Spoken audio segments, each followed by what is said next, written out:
ये हमारे पास तीसरा नंबर सवाल है और तीसरा नंबर सवाल बहुत ही आसान है। मैं आपको गारंटी के साथ कह रहा हूँ कि मैं आपको हर एक एक स्टेप आपको समझाऊंगा, हर एक एक लाइन आपको मैं गारंटी के साथ कह रहा हूँ कि मैं आपको समझाऊंगा। तो आइए पहले हम तीसरा नंबर सवाल को समझते हैं। तीसरा नंबर सवाल हमसे कह रहा है, बस आपको 2 मिनट आपको बस देखना है, अभी आपको समझ में आने लगेगा।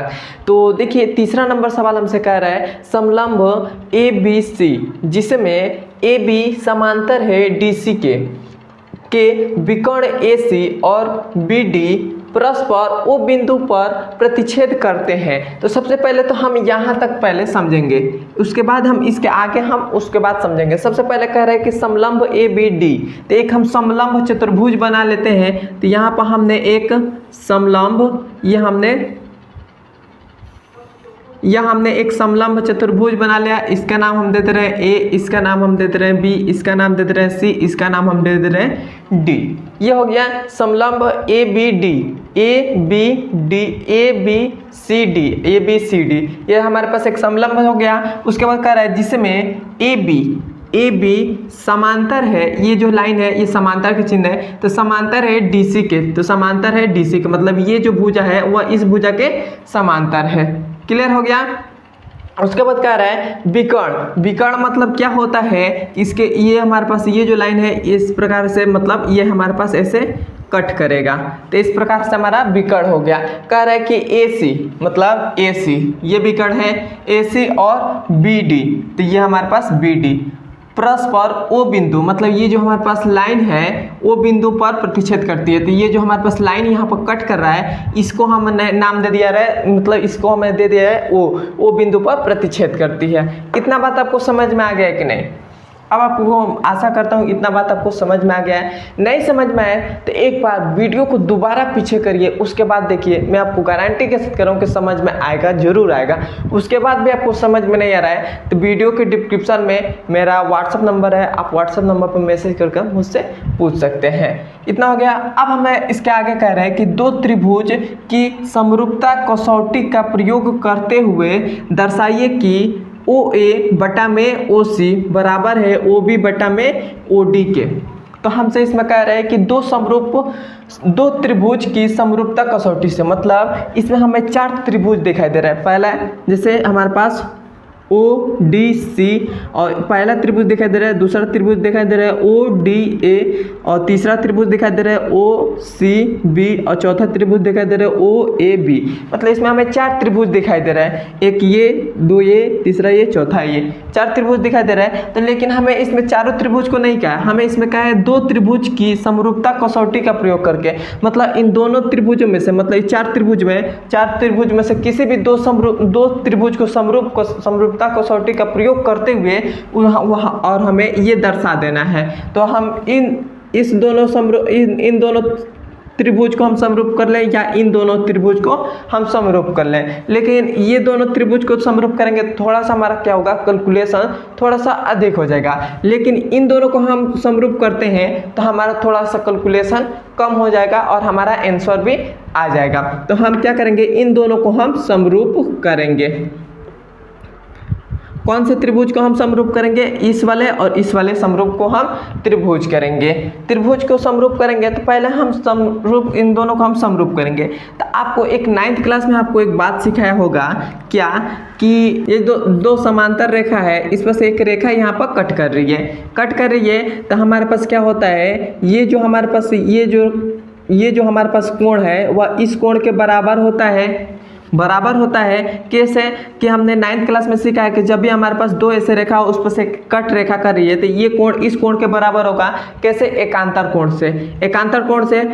कोण क्या होता है, जेड ऐसे हमारा बनता है, उसमें कि ये वाला कोण और ये वाला कोण एकांतर कोण से बराबर होता है। तो यहाँ पर देखिए, यहाँ पर आपको ये दोनों लाइन समांतर है, मतलब इस प्रकार से हमारे पास है, इस प्रकार से है, इस लाइन को ऐसे हमारे पास है। तो हमारे पास क्या होगा, ये कोण इस कोण के बराबर होगा कि नहीं। यहाँ पर हम यदि इस लाइन को थोड़ा सा और आगे कर दें, इसको भी थोड़ा सा आगे, इसको भी ऐसे थोड़ा सा आगे कर दें, तो यहाँ पर ऐसे ही ना है, तो ये कोण इस कोण के बराबर है, तो ये कोण मतलब ये कोण इस कोण के बराबर होगा कि नहीं।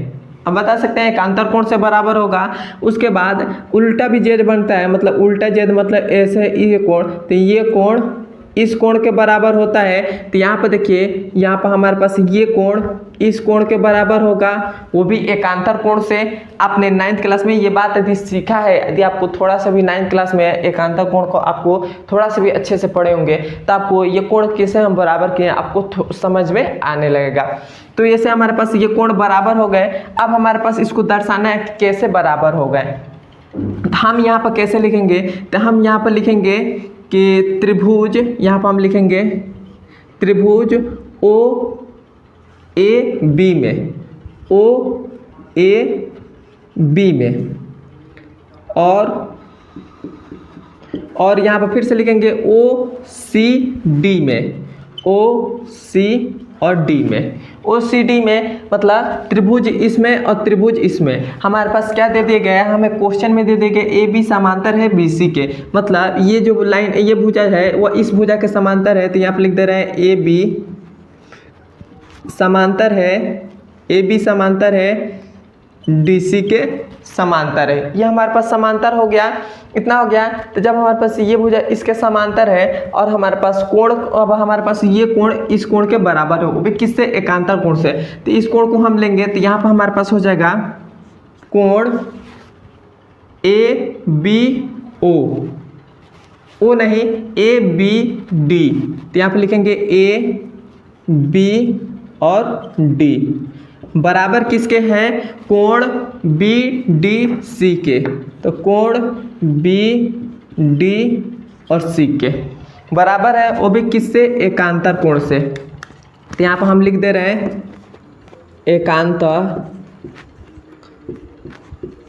एकांतर कोण।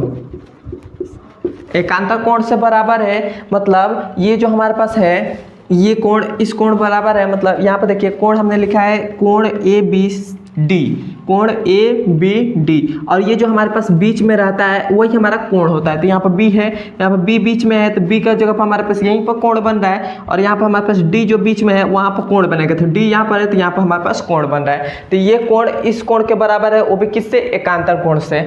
इसको हमने लिख लिया। अब हम इस कोण को हम लिखेंगे, तो यहाँ पर लिखेंगे फिर से कोण लिखेंगे बी ए सी, बी ए और सी बराबर किसके हैं, कोण ए सी डी के, कोण ए सी और डी के, वो भी किससे, एकांतर कोण से बराबर है। तो यहाँ पर हम लिख देंगे एकांतर कोण से।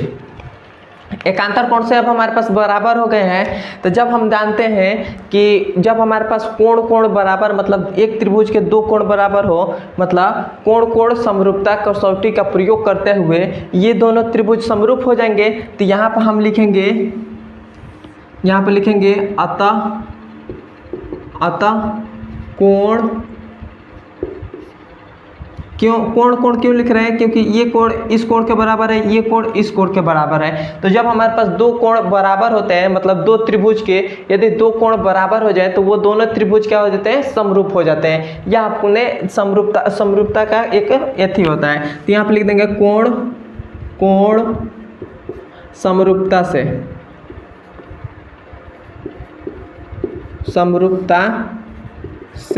कोण समरूपता से त्रिभुज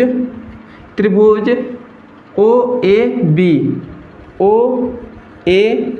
बी बराबर है त्रिभुज ओ डी सी या ओ सी डी बराबर है। तो जब हमारे पास ये कोण इस कोण के बराबर है, तो जब हमारे पास दो त्रिभुज का मतलब दो त्रिभुज समरूप है, तो इसका जब हमारे पास दो त्रिभुज समरूप है तो इसका अनुपात भी क्या हो जाएगा, इसका अनुपात भी समान है। इसका अनुपात मतलब इस दोनों त्रिभुज का अनुपात भी क्या होगा, बराबर होगा।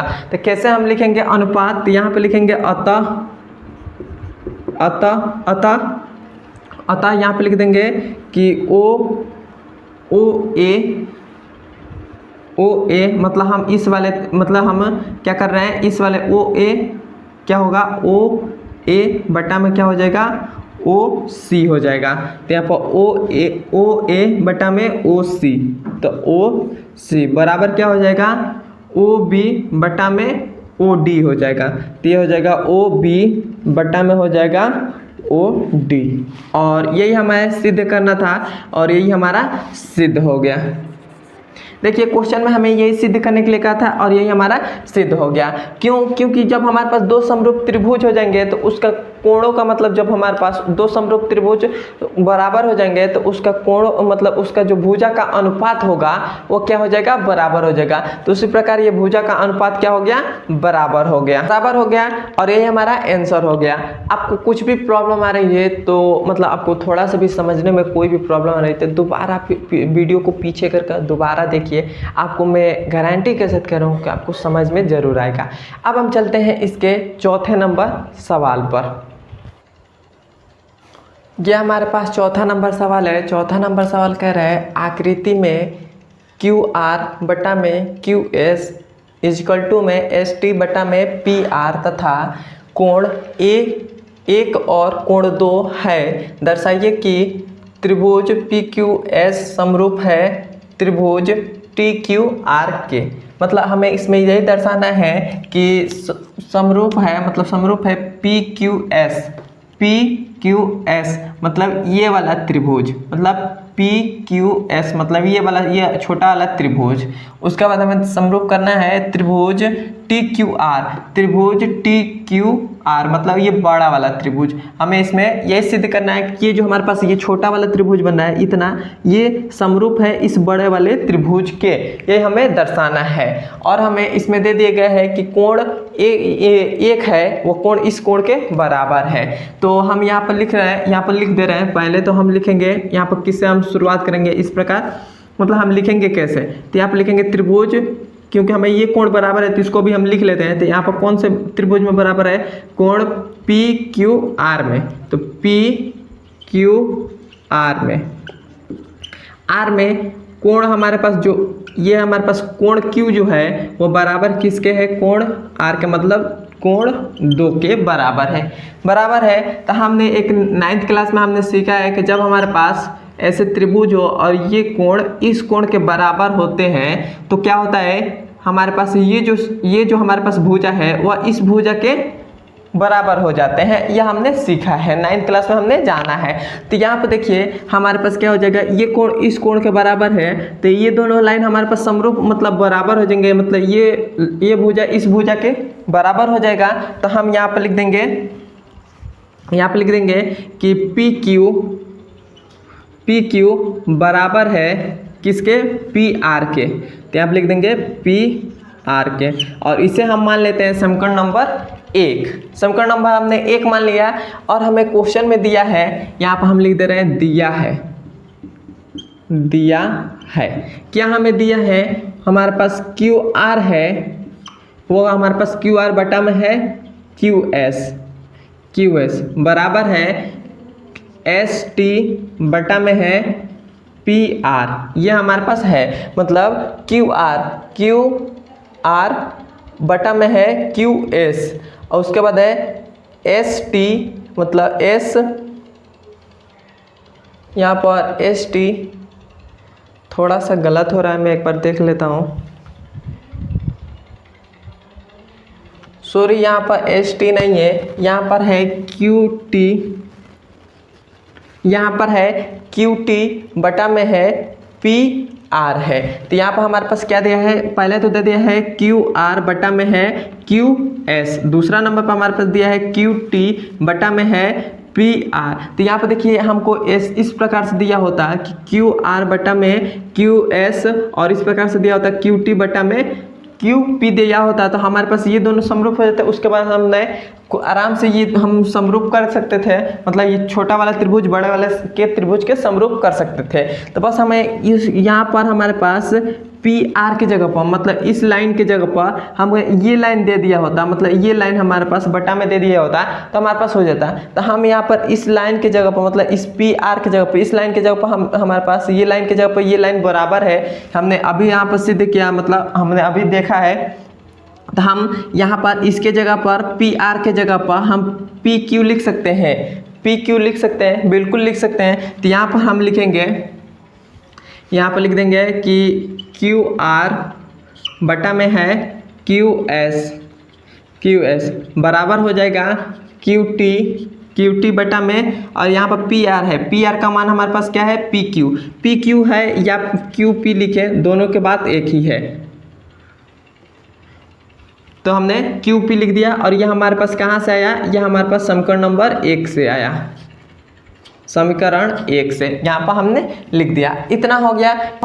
अब देखिए, अब हमारे पास ये दोनों त्रिभुज में हम देखेंगे तो हमारे पास देखिए, हमारे पास है क्यू आर बटा में है क्यू एस, मतलब क्यू आर बटा में है क्यू एस, मतलब ये लाइन, और उसके बाद है क्यू टी बटा में है क्यू पी, मतलब ये लाइन। तो यहाँ पर हमारे पास देखिए, ये दोनों त्रिभुज में, इस छोटे वाले त्रिभुज में बड़े वाले त्रिभुज में, ये जो हमारे पास है, ये हमारे पास कोण जो है यह उभयनिष्ठ है। तो यहाँ पर हम लिख देंगे कि कोण एक, मतलब यहाँ पर लिख देंगे कि त्रिभुज, इस प्रकार नहीं लिखेंगे यहाँ पर त्रिभुज पी क्यू आर, या हमें ऐसे लिख सकते हैं पी क्यू एस तथा में लिख देंगे कि टी क्यू आर, त्रिभुज टी क्यू आर में कोण एक जो है वो क्या है, कोण एक, मतलब दोनों का ये कोण एक ही है, बराबर है। तो यहाँ पे लिख देंगे उभयनिष्ठ है,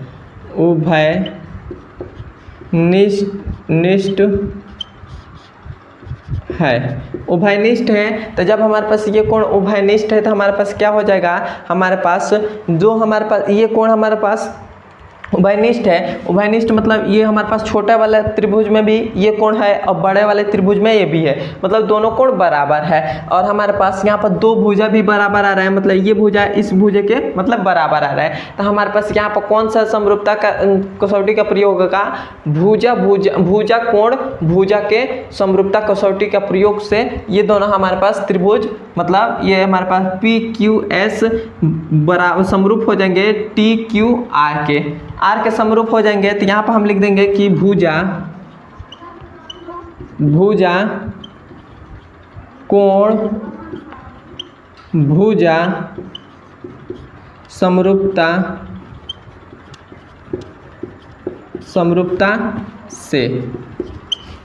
से हमारे पास क्या हो जाएगा, त्रिभुज पी क्यू एस समरूप है किसके, टी क्यू आर के, त्रिभुज टी क्यू आर के। और यही हमें सिद्ध करना था और यही हमारा सिद्ध हो गया। यही हमें सिद्ध करना क्या था, क्योंकि हम जानते हैं कि भुजा कोण, मतलब यहाँ पर देखिए ये हमारे पास है, मतलब ये भुजा, मतलब हमारे पास ये दोनों भुजा इस दोनों भुजा के बराबर आ रहे हैं। तो हमारे पास जब हमारे पास दो भुजा बराबर हो और एक कोण, मतलब एक कोण बराबर हो, तो हमारे पास भुजा कोण भुजा समरूपता कसौटी का प्रयोग करके हम उन दोनों त्रिभुज को हम क्या कर सकते हैं, समरूप कर सकते हैं। तो वही हमने यहाँ पर लगा दिया। यहाँ पर देखिए हमारे पास ये कोण है, मतलब इस छोटे वाले में त्रिभुज में भी ये भी कोण बराबर आ रहा है और बड़े वाले त्रिभुज में भी ये भी कोण हमारे पास बराबर आ रहा है। तो एक कोण हमारे पास बराबर हो गए और यहाँ पर हमारे पास ये इन हमारे पास छोटे वाले त्रिभुज में भी ये और बड़े वाले त्रिभुज में भी ये दोनों हमारे पास क्या आ रहा है, कोण जो हमारे पास भुजा जो है वो बराबर आ रहा है। तो हमारे पास भुजा कोण भुजा समरूपता से हम इन दोनों त्रिभुज को हमने समरूप कर दिया और यही हमारा आंसर हो गया। इतना हो गया। अब हम चलते हैं इसके 5वें नंबर सवाल पर। क्या हमारे पास 5वां नंबर सवाल है, यह है त्रिभुज पी क्यू आर की भुजाओं पी आर और क्यू आर पर क्रमशः बिंदु एस और टी इस प्रकार स्थित है कि कोण P बराबर है कोण RTS है। दर्शाइए कि त्रिभुज PQR समरूप है RTS के। ये हमें दर्शाना है। तो सबसे पहले तो हम इसको पहले फिगर से समझेंगे। तो पहले तो हम फिगर बनाते हैं। सबसे पहले हमें कह रहा है त्रिभुज PQR। तो हम यहाँ पर एक त्रिभुज बना लेते हैं। हमने एक त्रिभुज बना लिया। उसके बाद कह रहा है कि भुजाओं PR, इसका नाम हम नाम भी दे दे रहे हैं। इसका नाम है P, इसका नाम है Q, इसका नाम है R।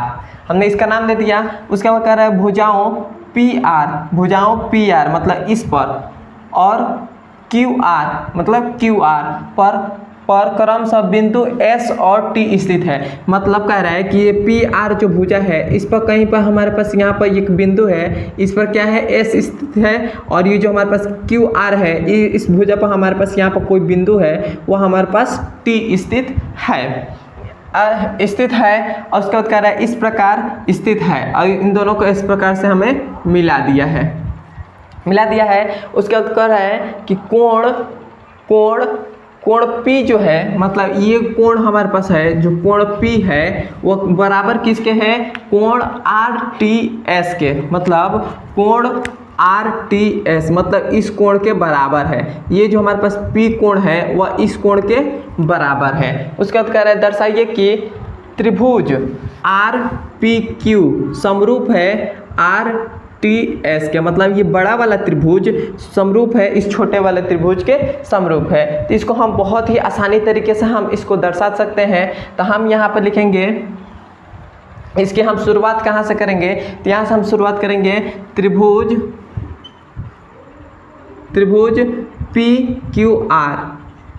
PQR तथा RTS यह हमने लिख दिया, त्रिभुज PQR तथा त्रिभुज RTS यह हमने लिख दिया। अब हमारे पास ये तो हमने लिख दिया। उसके बाद हमारे पास है कि त्रिभुज, मतलब ये जो हमारे पास है कोण P जो है वह किसके कोण के बराबर है, कोण T के बराबर है। तो यहाँ पर हम लिख दे रहे हैं कोण P बराबर है किसके, कोण RTS के। यह हमारे पास बराबर है और ये हमें क्वेश्चन में दिया है। उसके बाद हमारे पास यहाँ पर हमने तो दे दिया है। अब यहाँ पर थोड़ा सा आप ध्यान देंगे तो हमें इसमें सिद्ध क्या करना है, हमें सिद्ध करना है कि त्रिभुज RPQ मतलब ये वाला बड़ा वाला त्रिभुज और छोटे वाले त्रिभुज मतलब RTS मतलब ये बड़ा वाला त्रिभुज इस छोटे वाले त्रिभुज के समरूप है। तो यहाँ पर देखिए RPQ मतलब ये कोण, उसके बाद है RTS मतलब ये दोनों कोण हमारे पास क्या आ रहे हैं, उभयनिष्ठ आ रहे हैं। तो हम यहाँ पे लिख देंगे कोण R जो है कोण R के बराबर है और ये क्या है, उभयनिष्ठ है। तो यहाँ पे लिख देंगे उभयनिष्ठ है। जब हमारे पास ये कोण जो R है यह उभयनिष्ठ है और यहाँ पर हमारे पास कोण P जो है वो कोण T के बराबर हमारे पास दे दिए गए, तो हमारे पास इसमें दो कोण हमारे पास बराबर आ जा रहे हैं। तो जब हमारे पास दो कोण बराबर होते हैं तभी भी हमारे पास क्या होता है, वो दोनों त्रिभुज समरूप हो जाते हैं। तो यहाँ पर हम लिखेंगे, इसके आगे हम लिखेंगे कोण अतः कोण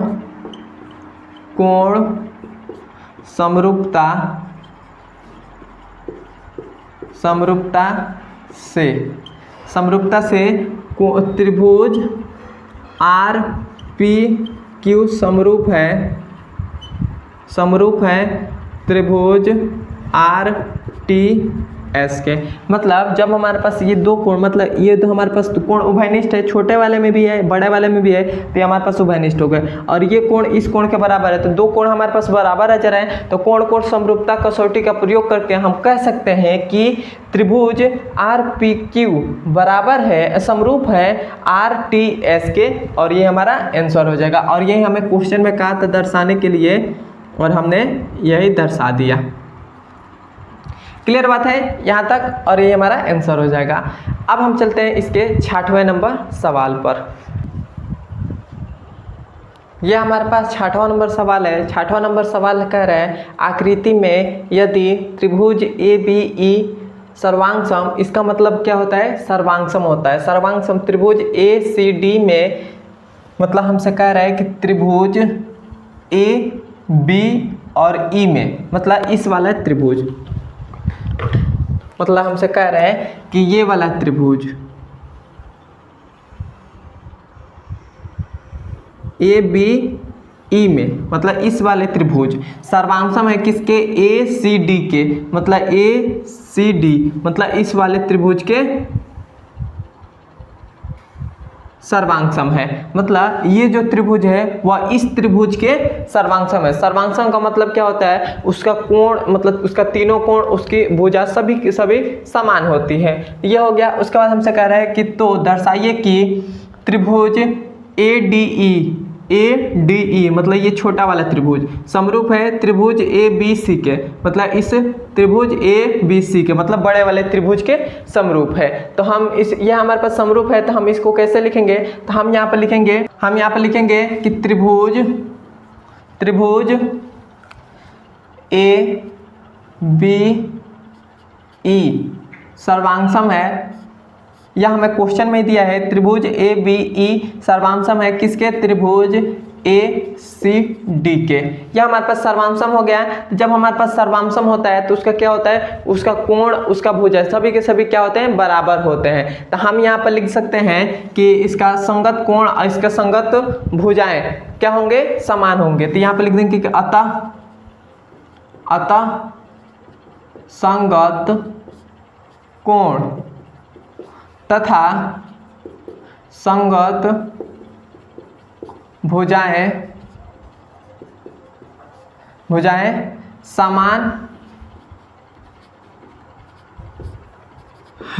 समान है। तो इसके संगत कोण और संगत भुजाएं समान है। तो हम यहाँ पर हम क्या लिखेंगे, तो हमारे पास संगत भुजाएं और संगत कोण कौन कौन सी हो जाएंगी। तो यहाँ पर देखिए हमारे पास क्या हो जाएंगी, पहले तो हमारे पास ये A और B भुजा जो है, तो हमारे पास यहाँ पर लिख देंगे AB बराबर है किसके, AC के मतलब ये भुजा इस भुजा के बराबर है। और ये हमारे पास क्या हो जाएगा, समीकरण नंबर 1 हो जाएगा। उसके बाद क्या हो जाएगा, AD बटा में EE बराबर हो जाएगा। तो यहाँ पर हो जाएगा AD बराबर है AE के और ये हमारे पास क्या हो जाएगा, समीकरण नंबर 2 हो जाएगा। ये हमारे पास यदि संगत भुजा बराबर संगत कोण और संगत भुजा बराबर है तो हमारे पास ये हो गया, मतलब ये भुजा बड़े वाला भुजा इस भुजा के बराबर है, इसके बाद फिर से ये छोटे वाला भुजा इस छोटे वाले के बराबर है। क्लियर हो गया। अब हमारे पास बराबर है तो अब हम क्या करेंगे, समीकरण 1 और 2 को भाग देंगे। तो यहाँ पर हम लिखेंगे समीकरण 1 भागे 2 मतलब समीकरण नंबर 2। यदि हम इसको भाग देते हैं तो यह हमारे पास क्या आ जाएगा, यह हमारे पास आ जाएगा AB बटा में AD, AB बटा में आ जाएगा AD बराबर होगा AC बटा में AE हो जाएगा, इतना हो जाएगा। तो आप देखिए AB बटा में AD मतलब ये भुजा, उसके बाद है AC बटा में AE, यह हमारे पास हो गया। इसे हम मान लेते हैं समीकरण नंबर 3। मतलब हमारे पास है, थोड़ा सा आप ध्यान देंगे तो यह हमारे पास है इस प्रकार से ये त्रिभुज बन रहा है। जैसे ये हमारे पास है A और ये हमारे पास यहाँ पर लाइन भी खींच रहा है, ये हमारे पास E है, ये C है और ये D है और ये B है। तो हमारे पास क्या दिया रहा है, हमारे पास AB बटा में क्या है AD, मतलब ये भुजा मतलब इस भुजा का अनुपात इस भुजा के अनुपात के बराबर है। तो अब हमारे पास ये भुजा इस भुजा के अनुपात के बराबर है, तो हमारे पास तो दो भुजा क्या हो जा रहे हैं, बराबर हो जा रहे हैं। और यहाँ पर हमारे पास यहाँ पर दोनों त्रिभुज में हमारे पास ये जो A है, ये वो दोनों त्रिभुज में हमारे पास ये जो कोण है ये दोनों हमारे पास क्या है, बराबर मतलब उभयनिष्ठ आ रहा है। तो हम यहाँ पर लिख देंगे कोण A बराबर है कोण A के, और यहाँ पर लिख देंगे उभयनिष्ठ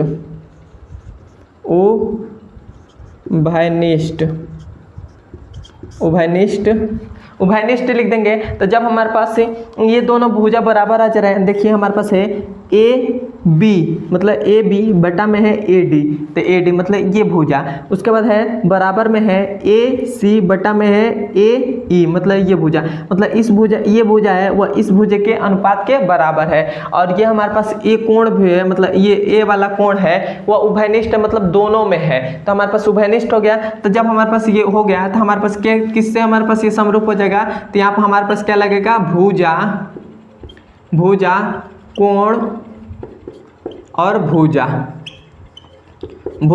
समरूपता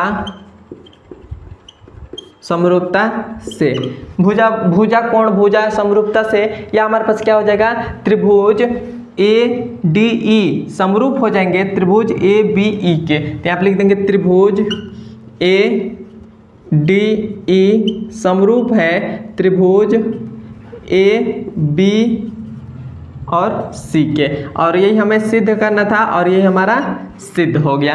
क्लियर है यहाँ तक? और यही हमारा आंसर हो जाएगा।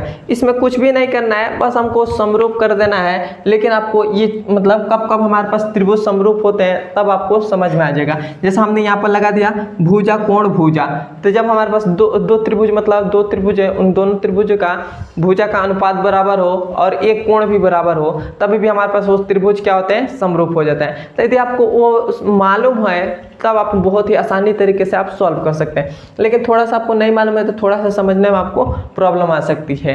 लेकिन आपको मैं आशा करता हूँ कि आपको समझ में आया होगा, और नहीं समझ में आया है तो थोड़ा सा क्या करिएगा, वीडियो को पीछे करके दोबारा देखिएगा। मैं 100% कह रहा हूँ कि आपको क्या होगा, समझ में आने लगेगा। और मैं आज के इस वीडियो में इतना ही, और हम कल से प्रश्न संख्या 7वें को शुरू करेंगे। और हमारे चैनल पर नए हैं तो सब्सक्राइब कर दीजिएगा। और